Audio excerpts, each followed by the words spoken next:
Shri Venkateswara gold తాకట్టులో ఉన్న మీ బంగారాన్ని విడిపించి కొనబడును.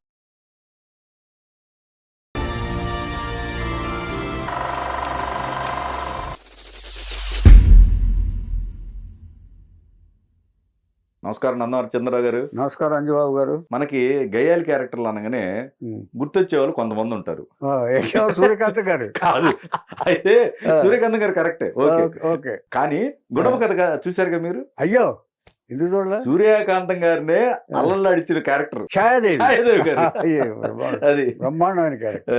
ఏమండి మనం గయ్యాళి పాత్ర అంటున్నాం కదండి. సూర్యకాంతం గారు నిజ జీవితంలో సాత్వికురాలు, మంచి దయామయ్యి. ఛాయాదేవి గారు కూడా అదే టైప్, అదే కోవలోకి చెందిన నటీమణి. ఛాయాదేవి గారు కూడా మంచివారట, నేను విన్నాను పరిశోధన చేస్తే. ఈ నెగిటివ్ క్యారెక్టర్లు వేసేవాళ్ళనే తప్ప నిజ జీవితంలో వాళ్ళు చాలా నిజ జీవితంలోనండి వాళ్ళు ఎంత మంచి వాళ్ళు అంటేనండి, అంటే సూర్యకాంతం గారు జాగ్రత్త పడ్డారు, కొంచెం అవగాహనతో వెళ్ళారు. బికాస్ ఆవిడ హస్బెండ్ అడ్వకేట్ కాబట్టి, ఆవిడ తర్వాత చెప్పుకుందాం. ఛాయాదేవి గారికి అటు ఏ ఆధారం లేకుండా పోయింది. ఈవిడ ఒక అతిపేద కుటుంబంలో 8లో గుంటూరులో పుట్టిందండి. అసలు అన్ప్లెజెంట్నెస్ ఇంట్లో. ఏమండి ఒక సరదాలు లేవు, సంతోషాలు లేవు, ఎప్పుడుకోప్పుడు స్ట్రగులు, ఇంట్లో ప్రశాంతత లేకుండా గడిచేది. కొంత వయసు పెరిగే కొద్దీ అవగాహన పెరిగింది ఈవిడికి. తన ఇంట్లో ఏమిటి, ఎలా ఉంటుంది, తన ఇంట్లో మనశ్శాంతి ఉంటుందా, తన అంటే జీవితం అని మాట పెద్ద మాట అవుతుంది కానీ నాకు హ్యాపీనెస్, సంతోషం ఉండలేదు అనే అవగాహన వచ్చేసింది పెరిగే కొద్దీ. వాళ్ళకి పిల్లలకు కావాల్సిన సరదాలు కానీ ఏమీ లేక దరిద్రం అనుభవిస్తూ తిండికి కష్టపడుతూ ఉంటే, ఈవిడ ఒక వయసు వచ్చిన తర్వాత ఏం చేసిందంటే, ఈవిడ ఈ కష్టాలు పడలేక ఒక స్నేహితుడిని తీసుకుని విజయవాడ వెళ్ళిపోయింది. విజయవాడ వెళ్ళిన తర్వాత ఆవిడకు ఒక ఆసరా దొరికింది నిర్మలమ్మ గారు. నిర్మలమ్మ గారు నాటకాలు వేస్తూ ఉండేవాడు బాగా. ఆవిడ బందరం. నిర్మలమ్మ గారు నాటకాలు వేస్తుంటే ఆ సంస్థలో చేరి నాటకాలు ఆడింది బాగా.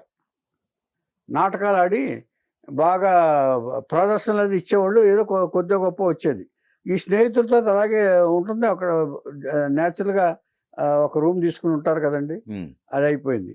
ఆ తర్వాత నిర్మలమ్మ మెడ్రాస్ వెళ్ళిపోయింది సినిమాల్లో నటించడానికి. ఈవిడ మెడ్రాస్ వెళ్ళిపోయింది. మెడ్రాస్ వెళ్ళిన తర్వాత దీనబంధు అనే సినిమాలో ఒక పాత్ర దొరికింది. దీనబంధు అనే సినిమాలో ఒక పాత్ర దొరికింది. అంటే మెడ్రాస్ వెళ్ళటం వరకు ఓకే కానండి, ఎవరికాళ్ళు ట్రై చేసుకోవటమే. మెడ్రాస్లో ఎవరి ప్రయత్నాలు వాళ్ళయ్యే.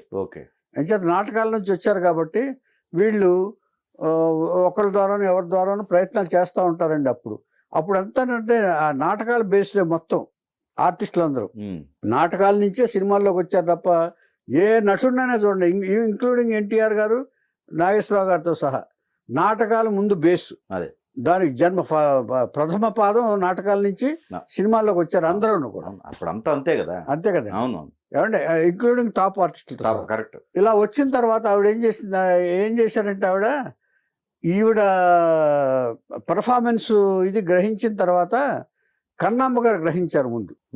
కన్నామ్మ గారు గ్రహించి ఆవిడ తీసిన లక్ష్మి అనే సినిమాలో మంచి పాత్ర ఇచ్చారు ఆవిడ. ఆ తర్వాత ఈయన మన ఎన్టీ రామారావు గారు ఎక్కడ ఆర్టిస్ట్ ఉంటే అక్కడ పట్టుకోవడం, ఆయన దగ్గరికి వెళ్తూ ఉండేవారండి చాలామంది. మన హరినాథ్ గారు కానీ, సోమబాబు గారు, కృష్ణ గారు కానీ ఎన్టీఆర్ గారిని కలవకుండా వాళ్ళు వెళ్ళింది లేదు. ఏం చేద్దంటే ఆయన కలవటం ఒక పనిగా పెట్టుకున్నారు మెడ్రాస్ ఎవరు వచ్చినా సరే. అలాగా ఛాయాదేవి గారి యాక్టింగ్ ప్రతిభను గ్రహించాడు ఆయన రామారావు గారు.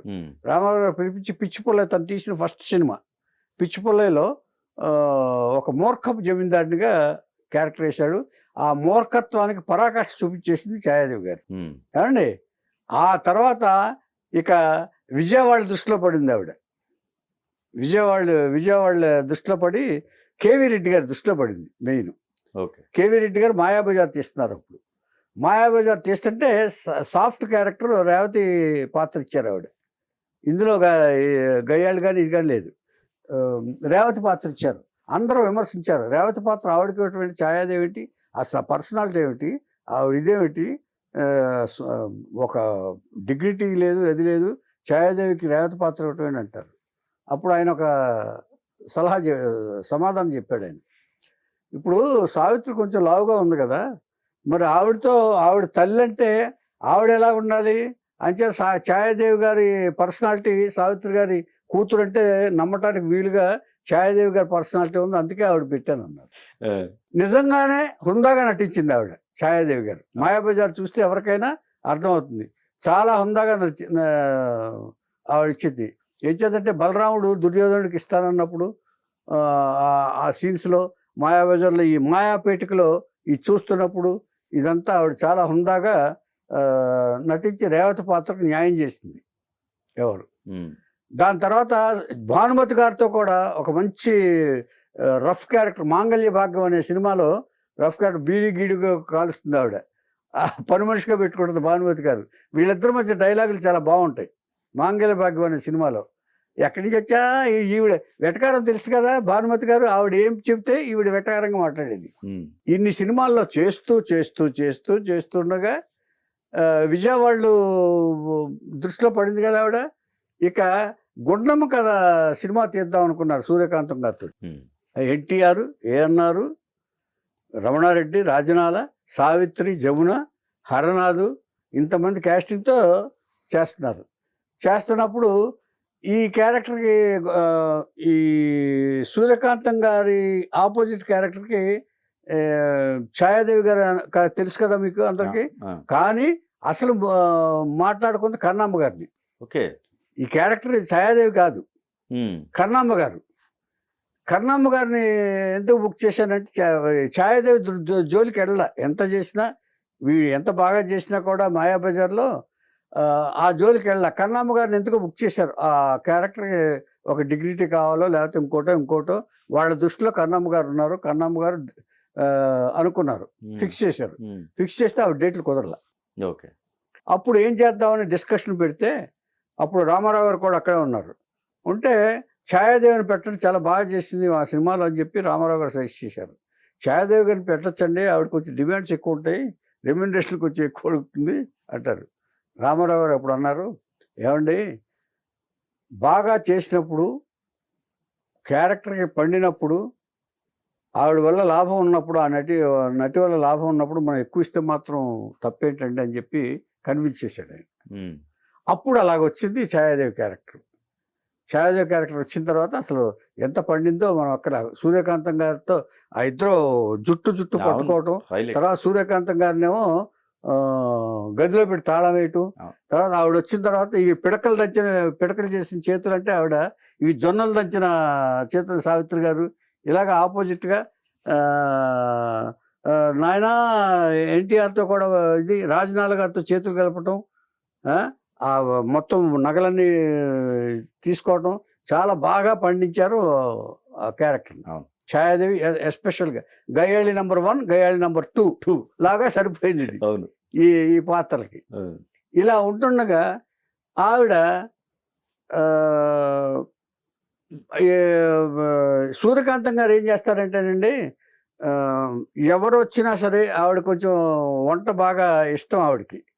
షూటింగ్కి వచ్చేటప్పుడు ఆవిడ వెజిటేరియన్, పులిహోర, దద్దోజనం, తినుబండారాలు అన్నీ తెచ్చేది ఆవిడ. అన్నీ తెచ్చి షూటింగ్ అందరికీ పెట్టేది. ఇంత పెట్టుకుని చేసుకొచ్చి ఆవిడకి సరదా. అంటే జానకి గారు, కృష్ణకుమార్ గారు, సావిత్రి గారు కూడా, సావిత్రి గారు అయితే చేపల కూర తెప్పించేవాడు, వాళ్ళమ్మ బాగా చేస్తుంట ఆవిడ. సుభద్రమ్మ గారు, సావిత్రి గారు చేపల కూర తెచ్చేవాడంట. ఇలాగా ఈవిడ ఇది తెస్తే ఛాయాదేవి గారు నాన్ వెజిటేరియన్ వండి పెట్టేదండి. చూడండి మరి, ఛాయాదేవి గారు నాన్ వెజిటేరియన్ వండి పెట్టేది, వండి తెచ్చి అందరికి పెట్టేది. ఇలాంటి క్యారెక్టర్ ఉన్న వీటిలో ఈవిడ ఏం చేసిందంటే కష్టపడి సంపాదించి ఒక ఇల్లు కొనుక్కుంది మెడ్రాస్లో. ఇది కష్టపడి అంటే ఆవిడకి ఎవరో ఆధారం లేదండి. ఇప్పుడు ఇందులో మనం గ్రహించాల్సింది ఏంటంటే, ఆ ఎవరితో వెళ్ళిపోయింది, అతను వదిలేసి మెడ్రాస్ వచ్చేసింది. మెడ్రాస్ వచ్చిన తర్వాత ఒక చిన్న నటుడు ఉన్నారు సుబ్బారావు గారు అని, నాకు తెలుసు, ఆయన పెద్ద ఆయన. సుబ్బారావు గారిని ఉంచుకుని ఒక తోడుగా ఉండాలి కాబట్టి స్టాండ్ బైగా ఉంచుకుని సుబ్బారావు గారితో చేసింది. ఇక ఈవిడికి ఎస్వి రంగారావు గారితో కూడా సన్నిహిత సంబంధాలని మాకు ఉండేది. అది ఆయన చనిపోయిన తర్వాత కానీ బయటపడలా వాళ్ళిద్దరి మధ్య. అంచేత మనం డీటెయిల్గా మాట్లాడుకోవాలి. ఇట్లాంటివన్నీ ఎంచేతంటే కామన్ ఇన్ సినిమా ఇండస్ట్రీ. మనం వాటి గురించి పెద్దగా చెప్పుకోకర్లా. చెప్పుకోవాల్సింది ఏంటంటే ఆవిడకి ఏ ఆధారం లేక ఏం చేసేదంటే అండి, చిన్న చిన్న నిర్మాతలు వస్తారు కదండి, ఆవిడ సంపాదించిన డబ్బులు వడ్డీకి ఇచ్చేది. సినిమాలు లేకపోతే ఒకవేళ తనకి ఇది లేకపోతే ఆధారం ఉండాలి కదా అని చెప్పి తను సంపాదించిన దాన్ని పెంచుకోవాలని చెప్పేసి వడ్డీకి ఇచ్చేదండి. వడ్డీకి ఇస్తే వాళ్ళు ఏం చేసేవాళ్ళు అంటే, పెద్దవాళ్ళకి ఎవరు ఛాయాదేవి లాంటి వారి దగ్గర డబ్బులు తీసుకోరు కదండి. పెద్దవాళ్ళు ఎప్పుడు కొత్త నిర్మాతలో లేకపోతే అప్పుడప్పుడు తీసేసిన నిర్మాతలో వాళ్ళు వచ్చి తీసుకుంటారు. వాళ్ళు ఆ సినిమా ఎలాగో సక్సెస్ కాకపోతే మళ్ళీ మాయం, ఈ డబ్బులు వచ్చాయి కదా. ఇన్ని దారుణాలు భరించిందండి ఏమండి. అయినా కూడా ఏమనగలేదు. ఎవరు వచ్చినా కూడా ముందు భోంచేయమనేది ఆవిడ, ఛాయాదేవి గారు. ఇంట్లో భోజనం పెట్టి ఎవరికైనా డబ్బులు లేకపోతే ఛార్జీలకు డబ్బులు ఇచ్చి కూడా ఊరికి పంపించేదండి, ఊరికి వెళ్ళాలంటే. అంత ఇదిగా ఆలోచించి మరి మనం సినిమాల్లోనే చూస్తాం కానీ ఇలాంటి క్యారెక్టర్ని బయటకు వచ్చేటప్పటికి ఒక డిఫరెంట్ క్యారెక్టర్స్ని మనం చూస్తూ ఉంటాం. ఇలా ఉంటుండగా ఈవిడ ఇక తర్వాత సినిమాలు చాలా చేసింది. దాదాపుగా 300 సినిమాలు చేసిందండి ఈవిడ. 300 సినిమాలు చేసి సంపాదించిందంతా ఆ ఇల్లు కట్టుకోవడానికి, వడ్డీలు ఇవ్వడానికి. ఈ వడ్డీల్లో కొంత పోగొట్టుకుంది. పోగొట్టుకున్న తర్వాత ఆవిడకి ఏంటంటే అవగాహన లేదండి అసలు. ఏదో డైరెక్టర్ గారు చెప్పింది తప్ప తన ఒంటి మీద కానీ, తన జీవితం గురించి, తన ఆరోగ్యం గురించి కానీ అవగాహన లేదు ఏమండి. అవగాహన లేకపోతే ఏమైందంటే డయాబెటిక్స్ సోకింది, తెలుసుకుని చేసేటప్పటికి ఒక వేలు తీసేయాల్సి వచ్చింది. వేలు తీసేసిన తర్వాత ఆ మందులు జాగ్రత్తగా వాడకపోవటం వల్ల కాలు కూడా తీసేయాల్సి వచ్చింది. చూసి బెడ్ రైడను. ఈ ఇంటిని ఏం చేసిందంటే ఇక ఆధారం కోసం ఒక పోర్షన్ అద్దెకి ఇచ్చింది ఇంట్లో. ఆ పోర్షన్, ఆ ఇల్లు కూడా నేను చూశాను ఒకసారి ఏమండి. ఆ పోర్షన్ అద్దెకిచ్చారు ఆవిడ. అద్దెకిచ్చిన తర్వాత వాడేం చేశాడు, దీన్ని అడ్వాంటేజ్ తీసుకుని ఈవిడికి చేసుకుని అద్దె ఇవ్వటం మానేశాడు. అద్దె ఇవ్వటం మానేసి ఇది కాక వాడు ఇల్లు నాదే అని చెప్పేసి డాక్యుమెంట్స్ వచ్చించాడు. ఈవిడికి హ్యాండిక్యాప్డ్, ఎవరు ఏమీ చేయలేని, సహాయం కూడా చేయటానికి ఎవరు లేరు. ఏం చేతంటే ఎస్వి రంగారావు కూడా అప్పటికి చనిపోయారు ఏమండి. ఇది రాలేకపోయింది. ఎస్వి రంగారావు 75లోనే పోయారు. ఇక ఈవిడికి ఆధారం ఎవరున్నారు. ఇది అయిన తర్వాత ఇల్లు కూడా ఇది పోవడంతో ఈవిడ దారుణమైన పరిస్థితికి వచ్చి మంచం మీద డబ్బులన్నీ అయిపోయినాయి ఈ రోగానికి, మందులకి. ఇప్పుడు అతన్ని కట్టడి చేయలే, అయితే చేయలే. ఆ రెంట్కున్న అతను లేదు కట్టడి చేయలే. ఇక నడుస్తుంది అక్కడ. అది కేసు ఎవరు చేయలే, టేకప్ చేయలే. ఈవిడ యాక్టివ్గా లేదు కదా. చేసుకోవడానికి డబ్బులు కూడా లేవు, ఎవరికైనా అడగటానికి కూడా. బెడ్ మీద పడిపోయింది, అసలు ఇలాంటి కదలలేదు. ఇలాంటి సిచ్యువేషన్ లో ఎవరో ఒకళ్ళు అన్న సినిమా వాళ్ళు అదేనండి వచ్చిన చిక్కు ఏంటంటేనండి, బాగున్నప్పుడేమో అమ్మ అంటూ పలకరిస్తారండి, బాగోలేనప్పుడు మనకెందుకులే అని చెప్పి దూరం వెళ్ళిపోతారు. ఇంచేతంటే వాళ్ళ పని వాళ్ళు చూసుకుంటారు. ఇది ఇండస్ట్రీలో చాలా మందిని చూసాం మనం. ఆ పరిస్థితిలో ఉన్నప్పుడు, డబ్బులు లేనప్పుడు ₹1 పెట్టి భోజనం తెప్పించుకుని కూడా తిన్న సందర్భాలు. ఇలా ఉంటున్న పరిస్థితుల్లో ఆవిడ దాదాపుగా 96లోనో ఎప్పుడో ఆవిడ చనిపోయిందండి. ఇలా ఈ పరిస్థితుల్లో మనోవేదతోటి, ఈ డయాబెటిక్ దీంతో ఆవిడ ఛాయాదేవి గారు చనిపోయారండి. చనిపోయింది అంతే. అది ఇక ఆవిడ అంటే ఒక ఆధారం లేని ఆడది. కొంతమంది ఏమో ఎలాగైనా నెట్టుకొచ్చేస్తారండి. ఈవిడ మనకు పైకి కనిపించేంత ఇది కాదు ఈవిడ. అంచేత ఆవిడ ఫైట్ చేయలేకపోయింది. ఒక వాయిస్ తప్ప ఆవిడకి అంతకంటే ఏం లేదు. ఏదో బయటకు అట్లీస్ట్ కొంతమందిని పిలిచైనా సరే, అది ఏదన్నా అనాథ శరణాలకు ఎవరికన్నా రాసినా కానీ వాళ్ళన్నా ఆక్యుపై చేసేవాళ్ళు. అంటే అయిపోయింది, అప్పటికే టైం దాటిపోయింది. ఒకటి చెప్పనండి, ప్రాబ్లమ్స్ లో ఎవరు ఇరుక్కునేవాళ్ళు కాదండి. అప్పుడు ఎవరైనా ప్రాబ్లంలో పడ్డారనుకోండి దూరంగా వెళ్ళిపోయేవాళ్ళు. అంటే ఒకరికొకరు బాగుంటేనేమోనండి చాలా బాగా వస్తారు. ఇక్కడ ఈవిడ కథ చూసినట్టయితే ఎక్కడ తప్పులు మిస్టేక్స్ కనపడవు, ఎందుకంటే ఏం ప్రొడక్షన్ లో దిగలేదు. మిస్టేక్స్ ఒకటే వడ్డీ వ్యాపారం ఒకటే చేసింది బాబు. అది ఏంటంటే రేపొద్దున అది కాదండి, కబుర్లు చెప్పడంలో ఎలా ఉంటారంటేనండి నిర్మాతలు డబ్బులు కావాల్సి వచ్చిన వాళ్ళు ఫైనాన్షియల్ దగ్గరికి వచ్చినప్పుడు వచ్చి అమ్మా మీకు ఎందుకమ్మా ఇలాగా 5 రూపాయలు వడ్డీ వేసిస్తానమ్మా, మీకు నాకు లాభం వచ్చింది అనుకోండి కొంత ప్రాఫిట్ నుంచి ఇది ఇస్తానమ్మా అని చెప్పి మీ ఇచ్చిన అమౌంట్కి కొంత వేసిస్తానమ్మా అని చెప్తారు కదండి. ఆడవాళ్ళు జనరల్గా న్యాచురల్గా దేనికైనా ఇప్పుడు 1+1 బహుమతులు ఇస్తూ ఉంటారు చూసారు షాపుల్లో, అవి అట్రాక్షన్ ఆడవాళ్ళ కోసమే ఏమండి. 1+1 గెట్ 1+3 ఇస్తూ ఉంటారు చూసారా. ఇవన్నీ ఇట్లాంటి కబుర్లు చెప్పి ఛాయాదేవి గారిని దగ్గర డబ్బులు తీసుకునేవాళ్ళండి. పైగా ఎవరో స్టాండర్డ్ ప్రొడ్యూసర్స్ కాదు, స్టాండర్డ్ ప్రొడ్యూసర్ ఎవరు కూడా ఇలాంటి చోట్లకి రారండి, కొత్త వాళ్ళు అది కొత్త వాళ్ళంటే ఒకటి 2 పిక్చర్ వాళ్ళది పక్కన పెడితే అసలు వాడు రెంట్కున్నోడు వాడు మొత్తం అక్కడ కూడా ప్రశాంతం లేకుండా చేయింది. తర్వాత చాలా దారుణమైన భోజనం కూడా లేకుండా ఆ నీరసంలోనే చనిపోయిందండి ఆవిడ. సొంత ఇల్లుండి ఆ బయట చెట్టు కింద పడుకుని ఆ మంచం మీద ఒక పటక మంచం మీద పడుకుని చనిపోయింది. ఇంట్లో నుంచి కూడా బయటకు పంపించేశాడు. బయట ఉందండి ఆవిడ, ఇంకా తేలది. వాడు చేశాడు, వాడు మాత్రం ఇంట్లో ఉన్నాడు. ఈవిడ తేళ్ళ బయట పడుకుంది. ఈవిడ ఇంట్లోనే ఉంది కానీ ఇంకా పూర్తిగా సెటిల్ అవ్వాలి. ఇక ఈవిడ పోయిన తర్వాత ఎవరు ఫైట్ చేయడానికి ఎవరు లేరు. అంతేగా, కంటెన్షన్ తెచ్చాడు అతను, జరుగుతుంది అది. ఎవరితో చెప్పుకున్నా ఎవరో వింటలా, మాకెందుకులే అని. వచ్చిన వాళ్ళు చూసిన వాళ్ళే లేవరు ఎవరును. ఇప్పుడు ఎవరన్నా వచ్చి పలకరించిన వాళ్ళు ఏమంటే ఒకటి అయిపోయిన తర్వాత ఏదైనా పలకరించిన వాళ్ళు ఉంటే పోనీ వాళ్ళతో చెప్పుకోవడానికి కూడా ఎవరు దొరకలే ఆవిడ. అందుకనే ఇక్కడ మనకు సినిమా ఉంది రాజేంద్ర ప్రసాద్ గారిది, చాలా మంచి సినిమా ఆ నలుగురు. ఒక్కడై రావడం ఒక్కడై పోవడం, ఆ నలుగురు ఉండాలి. నలుగురు మనుషులు ఖచ్చితంగా ఉండాలి. తర్వాత ఈవిడికి వచ్చింది ఏంటంటే ఈవిడ అసలు ఫస్ట్ స్టెప్ రాంగ్ స్టెప్ వేసేసింది. ఎక్కడ విజయవాడ వచ్చినప్పుడు. ఓకే, అంటే ఎవరే ఆధార తల్లిదండ్రులు కానీ ఇది కానీ ఎవరు లేరు, తను ఒంటరిగా వెళ్ళిపోయింది పరిస్థితులు భరించలేక. అంటే ఆవిడ మెంటాలిటీ అప్పుడు అది, ఆవిడకి ఇది రాసి పెట్టింది. కానీ బాగానే సంపాదించుకుంది, బాగానే మెడ్రాస్లో ఇల్లు కట్టుకోవడం అంటే మాటలు కాదు, బాగానే సంతుకుంది, బాగానే ఎక్కడ పడితే అక్కడ కనపడేది. పాపం అందరికీ ఇది భోజనాలు పెట్టేది. ఇంత చేసినా కూడా ఇప్పుడు భగవంతుడిని మనం ఏమి ఆలోచించాలో అర్థం కావట్లే. ఇంచేదంటే ఇది పూర్వజన్మ ఫలమా లేకపోతే ఈ జన్మలో చేసిన పాప ఫలమా, దీనికి సమాధానం ఏమిటనేది భగవంతుడే చెప్పాలి మనకి. ఇంచేదంటే చిన్న తప్పులు చేస్తే ఇంత పెద్ద శిక్ష వేయాలా అని నాకు ఆలోచన లేదు. జాగ్రత్త పడ్డారు.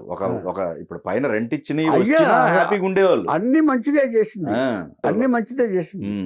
ఏం చేద్దండి, ఇప్పుడు మన ఒకళ్ళకి ఇల్లు ఇస్తే అలాంటి మెడ్రాస్లో మనవాళ్ళే చాలా అద్దెకిస్తే తిరిగి ఇవ్వని వాళ్ళు చాలా, అడ్వాన్సులు ఇవ్వని వాళ్ళు చాలా ఉన్నారు, మేము ఖాళీ చేయము అన్నవాళ్ళు చాలా మంది చూశాను నేను. 2-3 కేసులు మన వాళ్ళ దగ్గరే చేయండి. అలాగా అక్కడ వాడు దొరికాడు. అప్పుడు ఈవిడికి ఆధారం లేదు కదా సార్, అడ్వాంటేజ్ తీసుకున్నాడు. ఆయనేమో ఎలా ఉండేవాడు అంటే చాలా ఒక వీక్ పర్సనాలిటీ. సుబ్బారావు గారు చాలా సన్నగా, చాలా ఏజ్డ్గా, 70 ఏళ్ళు ఉండే అప్పటికే 60-70 ఏళ్ళు.